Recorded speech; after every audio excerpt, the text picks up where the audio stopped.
Trans India media and entertainment private limited Prabhudeva நடிக்கும் ஜாலியோ gymkhana November 22 முதல். மதுரை விமான நிலைய விரிவாக்கத்திற்காக எதிர்ப்பு தெரிவித்து சின்ன உடைப்பு கிராம மக்கள் போராட்டத்தில் ஈடுபட்டு வரும் நிலையில் பெண்கள் சிலர் மயக்கமடைந்ததால் பரபரப்பு ஏற்பட்டது. இதுகுறித்த கூடுதல் விவரங்களை செய்தியாளர் நிஜாமுதீன் வழங்க கேட்கலாம். நிஜாமுதீன், விவரங்கள் என்ன பதிவு பண்ணுங்க. வணக்கம். மதுரை விமான நிலையம் விரிவாக்க பணிக்காக 633 ஏக்கர் நிலம் அடையாளம் காணப்பட்டு அதனை கையகப்படுத்துவதற்காக விமான நிலையம் அருகே உள்ள சின்ன உடப்பு கிராமத்தில் அதிகாரிகள் இன்று காலையை வரவேற்றனர். இதற்கு எதிர்ப்பு தெரிவித்த கிராம மக்கள் மதுரை மாநகராட்சி எல்லைக்கு உட்பட்ட பகுதிகளில் தங்களை அந்த மீள் குடியிருப்பு செய்ய வேண்டும் எனவும், மேலும் அவ்வாறு செய்யாமல் நிலம் கையப்படுத்துவதை அனுமதிக்க மாட்டோம் எனவும் போராட்டத்தில் ஈடுபட்டிருந்தனர்.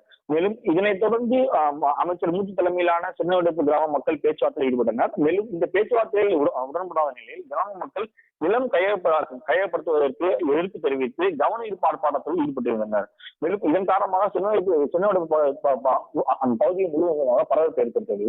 மேலும் இந்த கிராம மக்கள் அந்த நிலம் கையப்படுத்துவதற்கு எதிர்த்த நிலையில் இன்றைய தினம் அந்த நிலம் கையப்படுத்துவதற்கு அதிகாரிகள் அளப்பதற்காக வருகை தரும் நிலையில் இந்த காலை முதலாகவே காவல்துறையினர் ஒரு 1000க்கும் மேற்பட்ட காவல்துறையினர் பாதுகாப்பு பணியில் ஈடுபட்டு வந்தனர். மேலும் இதற்கு எதிர்ப்பு தெரிவித்து கிராம மக்கள் அனைவருமே போராட்டத்தில் ஈடுபட்டு வந்த நிலையில் சில 2-3 பெண்கள் இன்று காலை முதலே போராட்டத்தில் ஈடுபட்டு வந்தனால் மயக்கம் ஏற்பட்டுள்ளனர். மேலும் இந்த போராட்டம் தொடர்பாக வருவாய்த்துறை அதிகாரிகள் மற்றும் காவல்துறை அதிகாரிகள் பேச்சுவார்த்தையில் ஈடுபட்டனர். மேலும் சில இளைஞர்கள் அந்த ஊரில் தண்ணி தொட்டிக்கு மேலிருந்து மண்ணெண்ணெய் கிணறுடன் சேர்ந்து தாங்கள் தற்கொலை செய்து கொள்வதாகவும் மிரட்டி வந்த நிலையில் காவல்துறையினர் மற்றும் வருவாய்த்துறையினர் அவர்களிடம் பேச்சுவார்த்தை நடத்தினர். இதற்கிடையே தற்போது நிலையில் சின்னடு பகுதியில் அந்த வீடுகளை காலி செய்வதற்கு ஒரு வார காலம் அவகாசம் வழங்கப்பட்டதாகவும் மாவட்ட வருவாய் அலுவலர் சக்தியுல் அறிவிப்பு தெரிவித்துள்ளார். மேலும்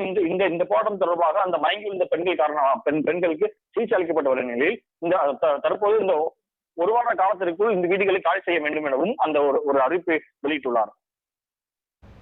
விவரங்களுக்கு நன்றி நிஜாமுதீன்.